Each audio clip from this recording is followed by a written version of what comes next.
Evo nas u banji. Odmaramo, šta bi drugo radili. Imamo tu malo čipsa. Malo ledenog čaja. U skladu sa vremenom, zato što je nam polju jako ledeno.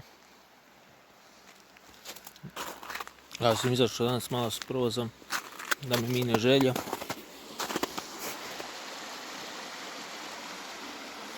Ne morava se nešto utišala.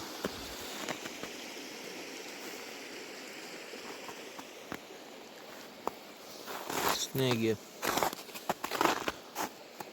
Doduše ovdje, zato što ovdje je malo hladnije nego u gradu. U gradu je sad 9 stepeni.